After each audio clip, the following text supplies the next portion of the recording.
Bismillahirrahmanirrahim. Assalamualaikum warahmatullahi wabarakatuh. Ibu perkenalkan, nama Ulu Madan Muhammad Junaidi. Ibu juga sudah tahu saya ada guru penggerak calon guru penggerak angkatan ke-7 Kabupaten Banjar, Provinsi Kalimantan Selatan tahun 2024. Nah, hari ini saya akan melakukan wawancara dengan Ibu mengenai pengambilan keputusan sesuai dengan nilai-nilai pendidikan yang Ibu terapkan di sekolah Ibu. Nah, sebelumnya Bu, mohon maaf nih, boleh perkenalkan dulu Bu, namanya, terus tugasnya di mana? Silakan Bu. Nama Ibu Nevi Kartini SPKBD, sekarang bertugas menjadi kepala sekolah di SMPN 7 Karanganyar. Terima kasih Ibu. Nah, jadi Ibu Nevi Kartini adalah kepala sekolah saya Ibu ya. Nah, langsung saja Bu ya. Untuk pertanyaan pertama Bu, selama ini kan Bu, bagaimana Ibu dapat mengidentifikasi kasus-kasus yang merupakan dilema etika atau rujukan moral? Kalau mengidentifikasi biasanya kan melalui pengamatan. Jadi saya dari hasil pengamatan pada satu kegiatan atau satu kejadian, nah setelah identifikasi dari pengamatan tadi, biasanya kita melakukan perencanaan, kemudian nanti bagaimana tindak lanjutnya, bagaimana implementasinya, lalu merefleksi kembali. Oh iya, jadi ada perencanaan berarti. Ada perencanaan. Oke, berarti cara mengidentifikasi kasus-kasus itu memang harus ada pengamatan yang direncanakan. Oke, pertanyaan kedua Bu. Nah, selama ini kan bagaimana Ibu menjalankan pengambilan keputusan di sekolah Ibu? Terus itu terutama kasus-kasus di mana ada dua kepentingan yang sama-sama benar atau sama-sama mengandung nilai-nilai kebaikan atau kebajikan. Biasanya kalau ada biasanya kita melihat dulu tingkat kasus tersebut. Kalau masih bisa dilakukan masih dalam tahap yang ringan, biasanya saya melakukan menjadi sendiri. Tetapi kalau sudah dalam skupnya memang hari ini membutuhkan pertimbangan, saya melibatkan seluruh. Melibatkan seluruh. Jadi di situ kita berembuk dan berdiskusi untuk mencari yang mana, memilih yang paling tepat yang akan kita pilih. Dari yang tepat mengambil yang paling kita butuhkan atau yang paling tepat. Oke Bu, untuk pertanyaan ketiga Bu, langkah-langkah apa Bu atau prosedur seperti apa yang biasanya Ibu lakukan dalam pengambilan keputusan selama ini? Langkah-langkahnya. Langkah-langkah yang pertama biasanya setelah memilah tadi, ini permasalahannya harus dibawa ke Polres, identifikasi seperti itu, maka akan dilakukan dijadwalkan di kegiatan rapat dinas. Jadi kita lemparkan di sana, bagaimana pendapat kawan-kawan semua, kita cari solusi terbaik. Nanti jadi keputusan itu adalah keputusan bersama. Oh, jadi setiap kali mau mengambil keputusan itu memang harus melibatkan seluruh pihak. Iya. Karena akan dilaksanakan dan disepakati oleh seluruh di sekolah tersebut. Jadi ada kelibatan atau perlibatan guru-guru dalam keputusan. Terima kasih Bu. Oke, jadi pertanyaan berikutnya Bu. Hal-hal apa saja Bu yang selama ini Ibu anggap efektif nih dalam pengambilan keputusan pada kasus-kasus dilema etika?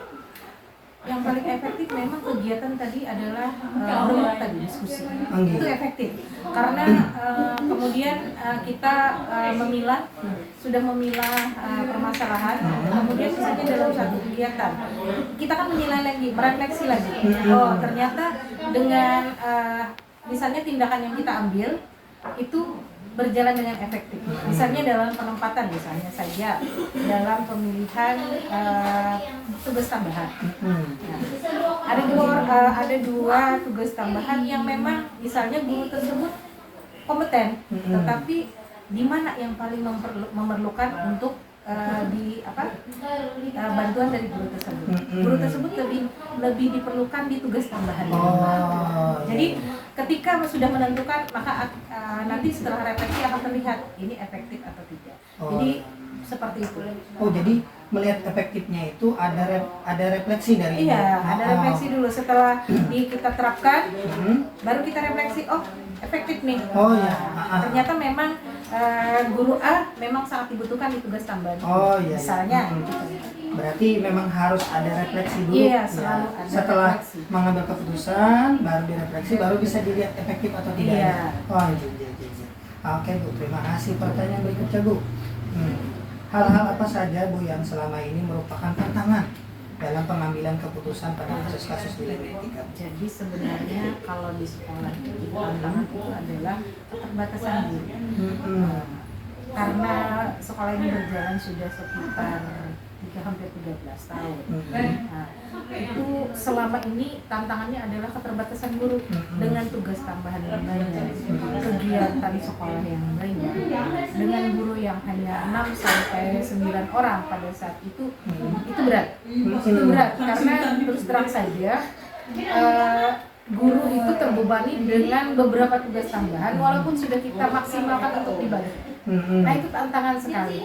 Bukannya kita sudah mengusulkan ke dinas, tetapi memang dinas juga keterbatasan guru tersebut.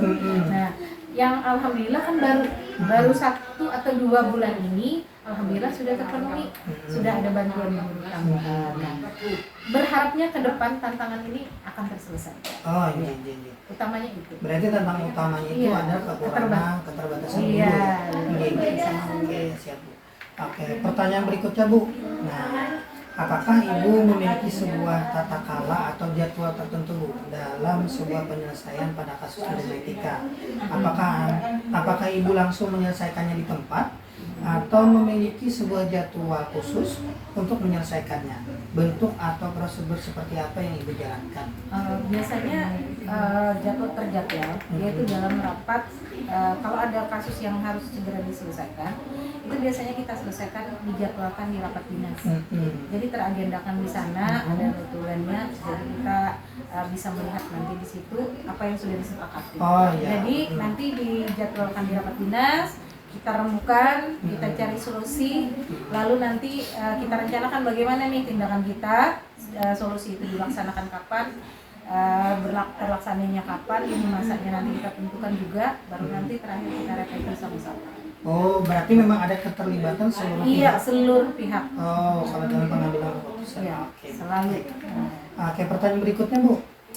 Adakah Bu seseorang atau faktor-faktor apa yang selama ini mempermudah atau membantu Ibu dalam mengambil keputusan dalam kasus-kasus dilema etika menurut Ibu? Kalau utamanya yang sangat membantu pastilah seluruh rekan-rekan guru itu sangat terlibat kalau di sekolah ini.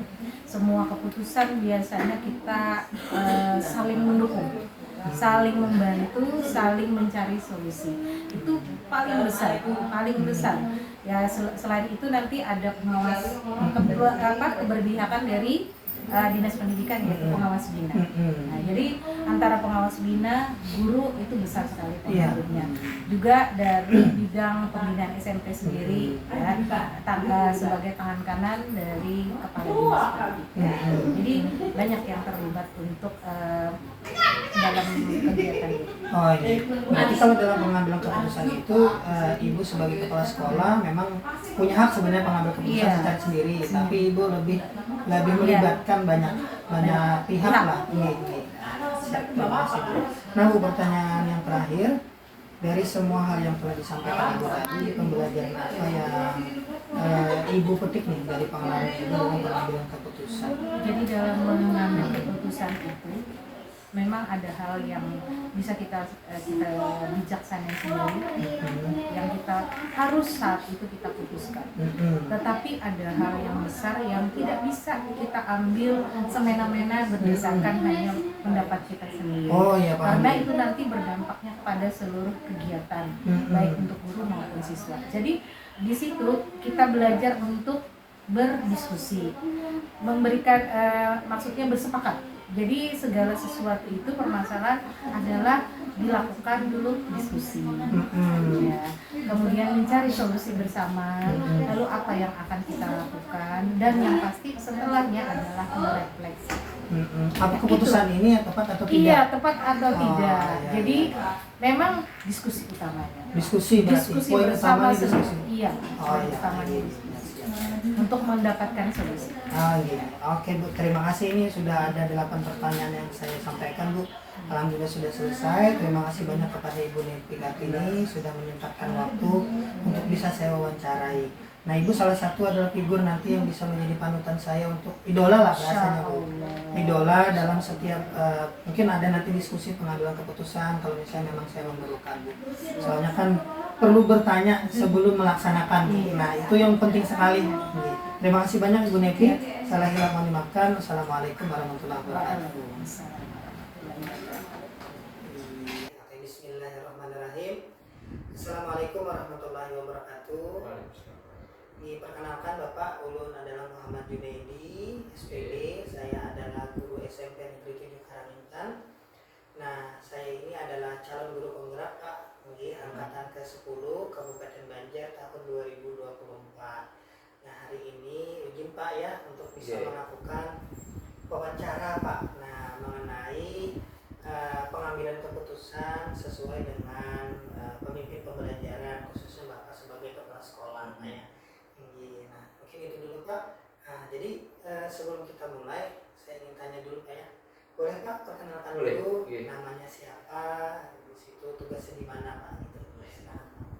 Terima kasih kesempatan yang diberikan. Perkenalkan, nama saya Junior Ramadi, kepala sekolah saat ini bertugas sebagai kepala satuan pendidikan di SD Pangkal Timur. Alhamdulillah hari ini berkesempatan luar biasa ya berbagi pengalaman mungkin nanti terkait dengan pengambilan keputusan yang kami lakukan di SDN Pangkal Timur. Sehingga diskusi ini membawa dampak yang bagus. Kita sering sharing, sering berbagi pengalaman. Siapa tahu nanti dapat menjadi dasar bagi kami juga artinya mengambil kebijakan atau keputusan untuk terkait masalah kedepannya. Nah, terima kasih banyak Pak. Nah, jadi Pak ini sebelumnya saya mohon maaf Pak untuk bisa melakukan wawancara. Nah, di sini ulun punya 8 pertanyaan Pak ya. Sesuai nanti akan ulun pertanyakan oleh Pian jawab aja Pak sesuai dengan kenyataan. Kenyataan yang ada atau kejadian yang ada di sekolah Bapak begitu Pak ya. Nah, ulun mulai Pak. Nah Pak, untuk pertanyaan pertama, selama ini kan Pak bagaimana nih Bapak dapat mengidentifikasi kasus-kasus yang merupakan dilema etika dan rujukan moral Pak? Iya Pak. Jadi kalau yang kasus-kasus yang biasanya terjadi di kita, yang pertama identifikasinya tentu tidak mungkin ada suatu kasus kita dapat tanpa ada laporan. Kita dapat adanya suatu kasus itu pasti ada laporan. Pertama kadang-kadang ada laporan dari guru atau pengajar, atau mungkin laporan dari orang tua siswa atau siswa. Ketika laporan-laporan itu yang masuk ke kita itu kita identifikasi terlebih dulu. Nah, kita identifikasi terlebih dahulu, kita kumpulkan, lalu kita koordinasikan dengan guru yang lain. Nah, kasusnya seperti apa, tingkat penanganannya seperti apa. Nah, itu kita diskusikan bersama. Karena kita memang di sekolah ini kan kerja tim, bukan kerja secara personal. Jadi ulun perlu artinya mendengarkan juga masukan dari berbagai pihak. Jadi tidak serta-merta mengambil keputusan secara sepihak. Berarti yang pertama itu Pak ya. Berarti Bapak pribadi ini istilahnya listening atau mendengarkan dari rekan-rekan yang lain terhadap masalah yang sedang terjadi Pak ya. Berarti tidak semena-mena langsung mengambil keputusan berarti Pak ya. Berarti harus ada keterlibatan semua pihak. Oke Pak, baiklah. Nah, pertanyaan berikutnya, selama ini Pak bagaimana Bapak menjalankan pengambilan keputusan di sekolah Bapak, terutama untuk maaf nih kasus-kasus di mana ada dua kepentingan nih Pak. Yang pentingnya itu sama-sama benar Pak. Nah, atau sama-sama mengandung nilai-nilai kebajikan. Nah, nilai-nilai kebajikan ini Pak sebagai informasi saja artinya itu nilai-nilai yang bersifat universal, artinya bisa diterima oleh semua orang begitu Pak. Nah, ini kan sama-sama benar nih Pak. Kalau kasus-kasusnya gimana Pak? Kalau di sekolah Bapak? Ya, biasanya yang jelas yang kami lakukan itu kami mendengar dari berbagai sudut pandang. Artinya tidak satu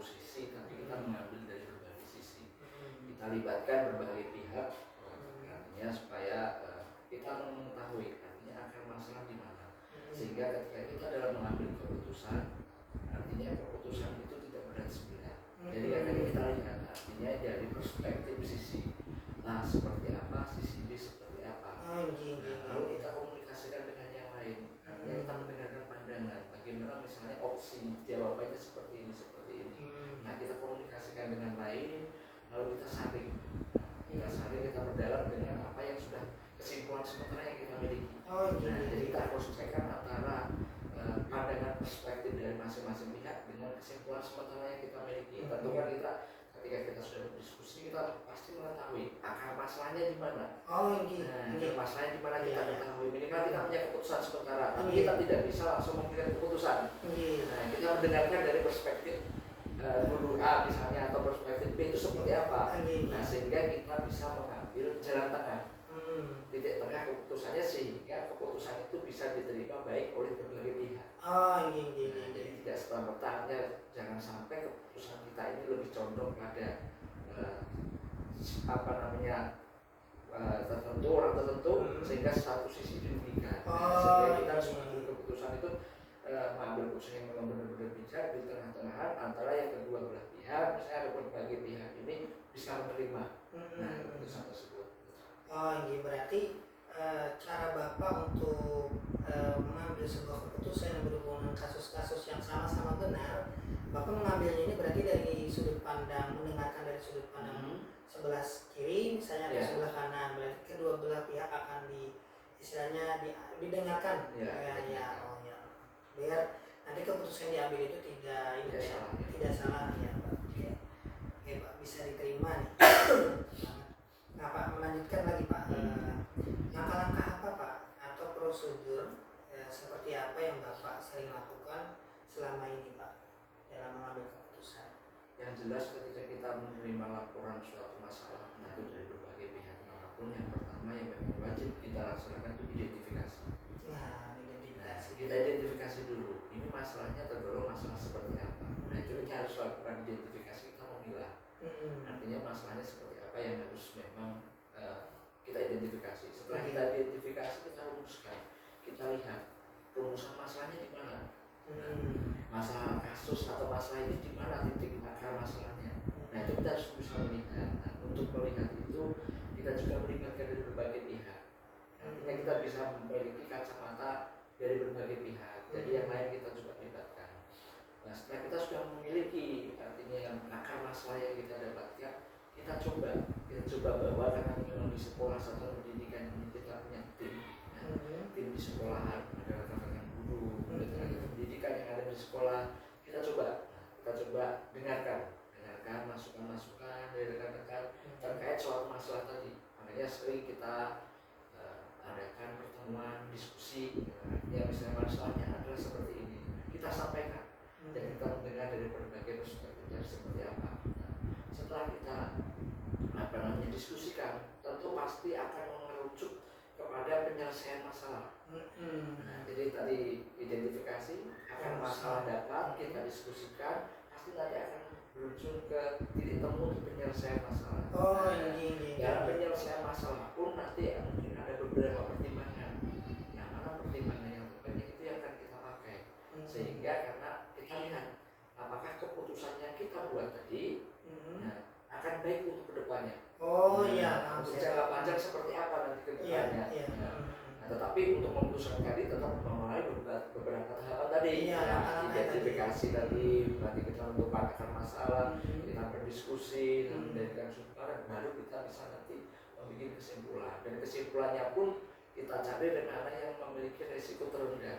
Nah, akhirnya kelanjutan ke depan panjang suatu dalam panjang ini tidak akan menimbulkan masalah di kemudian hari. Jangan sampai kita sudah memutuskan masalah selesai tapi timbul masalah baru. Nah itu kan yang tidak kita inginkan. Makanya kita harus memiliki beberapa opsi pertimbangan sehingga kita menyelesaikan masalah tanpa masalah. Jangan menyelesaikan masalah timbul masalah. Nah seperti itu Pak. Berarti Pak ada keterlibatan semua pihak berarti dalam pengambilan keputusan. Walaupun kan Bapak sendiri sebagai kepala sekolah itu punya hak untuk bisa mengambil keputusan Pak ya. Tapi Bapak lebih memilih untuk lebih mendengarkan dan berdiskusi dengan rekan-rekan. Kenapa jadi kita mengambil? Karena kita melihat kadang tanpa di luar kita juga ada beberapa keputusan mungkin dari yang lain itu lebih baik, lebih bijaksana. Nah, kadang-kadang ada yang seperti itu, makanya perlu kita terlibatkan berbagai pihak agar kita ini matang dalam mengambil keputusan. Kita tidak salah dalam mengambil keputusan. Karena kalau kita memutuskan dari sepihak, tentu pasti resikonya ke depan itu akan lebih besar daripada kita mendengarkan dulu dari berbagai pihak tadi. Kalau kita mendengarkan dari masukan dari berbagai pihak, tentu kita punya bahan pertimbangan. Mana yang terbaik pasti akan kita putuskan yang terbaiknya, daripada kita sendiri putuskan langsung sepihak, nanti malah akan jadi masalah. Berarti untuk meminimalisir ya dampak-dampak yang mungkin yang tidak kita inginkan ya. Oke, ya siap. Terima kasih Pak. Nah, terus Pak, pertanyaannya, hal-hal apa saja Pak yang selama ini Bapak anggap efektif nih dalam mengambil keputusan pada kasus-kasus dilema etika, artinya sama-sama benar begitu Pak? Yang jelas kita memperlakukan komunikasi secara terbuka. Iya. Secara terbuka, jadi kita mencoba terbuka, menerima masukan dari berbagai pihak. Nah, ya kita terbuka dulu. Kita membudayakan, melakukan membudayakan di sekolah itu supaya sama-sama terbuka. Nah, jadi kalau suatu sekolah sudah tercipta iklim kondusif terbuka, nah maka kita akan dengan mudah untuk mengatasi suatu masalah. Nah, selain itu kita juga mendekatkan prinsip kolaboratif. Kerjasama, pelibatan berbagai pihak, sehingga masalah pun bisa diatasi pun dengan baik. Nah, seperti itu. Jadi kita harus terbuka, kita melakukan komunikasi dengan baik, kita juga melakukan pendekatan kolaboratif, sehingga masalah bisa teratasi dengan baik. Iya, berarti poin intinya open minded Pak. Ya, sangat terbuka. Iya. Karena kan jarang Pak ini kita mungkin ada beberapa kepala sekolah mungkin ya. Kadang-kadang itu kan mungkin tidak open minded, artinya itu tidak ingin mendengarkan apa kata-kata rekan-rekan sejawat mungkin begitu Pak. Mungkin berarti Bapak tipenya adalah mungkin ya Pak ya, orang yang open minded, artinya terbuka dengan apapun masukan atau saran dari teman-teman gitu ya. Ya, kita sangat terbuka, artinya masukan, kritikan, saran, makanya berbagai permasalahan kalau kita sudah terbiasa terbuka, untuk mengorganisasi di suatu sekolah itu bisa kondusif. Lebih mudah. Artinya bisa lebih mudah, baik pun mengatasi masalah atau menjalankan program kegiatan. Oh ya, saya menangkap nih Pak. Ya. Jadi kalau kita sudah terbiasa tuh menjalankan program kegiatan, mengatasi masalah, itu sangat terbuka sekali. Karena ada pelibatan semua pihak Pak ya. Oh iya. Oke Pak, ini pertanyaan berikutnya Pak. Nah, apakah Bapak memiliki sebuah tata khala atau jadwal tertentu Pak dalam sebuah penyelesaian kasus dilema etika? Nah, menurut Bapak, apakah itu juga kasusnya bisa diselesaikan secara langsung, atau Bapak harus menyusun sebuah jadwal menyelesaikannya, misalnya dalam bentuk prosedur, langkah-langkah yang harus dilakukan seperti ini? Nah, bagaimana Pak? Bisa Bapak ceritakan? Yang jelas kita pertama harus melihat masalahnya. Masalah itu seperti apa? Karena ada masalah yang sederhana, ada masalah juga yang kompleks ataupun rumit. Nah, tentu kita harus mengklasifikasikan dulu. Oh ya. Nah, masalahnya itu masalahnya seperti apa? Kalau masalah memang masalah-masalah yang sederhana, cukup kita berdiskusi 1-2 kali dengan berbagai pihak, kita sudah bisa memutuskan. Nah, tetapi kalau masalah tersebut masalah yang kompleks, masalah yang rumit, dan yang pihak yang terlibat terkait dengan masalah itu banyak, tentu kita harus membuat langkah-langkah. Ada prosedurnya yang harus kita lakukan. Misalnya kita mendengarkan masukan dari pihak A, pihak B, itu harus kita jadwalkan. Harus kita punya pedoman runtutannya sehingga permasalahan itu bisa diatasi dengan baik. Misalnya kita menentukan identifikasi masalah sekian waktu. Nah, dalam identifikasi masalah itu apa yang kita butuhkan, data apa saja yang kita perlukan dari identifikasi masalah, sehingga kita bisa menentukan akar masalahnya. Di akar masalahnya pun kita harus mengklasifikasikan, artinya masalah ini tergolong masalah yang mana, bagaimana cara kita mengatasinya. Nah, tentu itu harus terjadwal dengan baik. Kita susun skenario supaya penyelesaian masalah pun bisa tepat. Tetapi kalau untuk masalah-masalah yang sifatnya lebih sederhana, lebih mudah diatasi, mungkin cukup kita melakukan tanpa penjadwalan, jadi mungkin koordinasi sebentar dengan beberapa pihak, mungkin sudah bisa kita ambil keputusan. Tapi kalau masalahnya memang kompleks, itu biasanya ada beberapa tahap yang akan kita lakukan.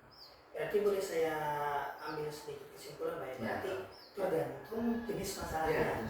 Nah, kalau jenis masalahnya sederhana, itu bisa dilaksanakan atau bisa dilakukan pengambilan keputusan itu bisa di saat itu atau dengan cara yang sederhana. Kalau misalnya kompleksitas atau rumit, berarti harus memerlukan namanya jadwal juga ya, Pak ya. Harus kita agendakan supaya artinya permasalahan yang kompleks kan biasanya menimbulkan yang besar di belakang. Nah, makanya perlu artinya penanganan masalah-masalah yang kompleks ini harus ada perhatian khusus. Makanya perlu kadang-kadang kita harus jadwalkan apa yang memang harus kita atasi terlebih dahulu. Oh iya. Nah, jadi berstep-step jadi sehingga nanti karena ini masalahnya kompleks itu pasti dampak di belakang itu sangat besar. Nah, jadi kita harus memang benar-benar jeli dan teliti dalam menyelesaikan masalah tersebut. Berarti ada dampak jangka panjang. Iya, biasanya kalau masalah kompleks seperti itu. Hanya untuk meminimalisir dampak yang kurang baik di jangka panjang, kita pun penanganannya pun harus memang benar-benar sesuai prosedur supaya efeknya ke depannya nanti dapat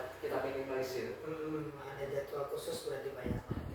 Oke Pak, pertanyaan berikutnya Pak, adakah Pak seseorang atau faktor-faktor apa yang selama ini mempermudah Bapak atau membantu Bapak dalam pengambilan keputusan pada kasus-kasus dilema etika?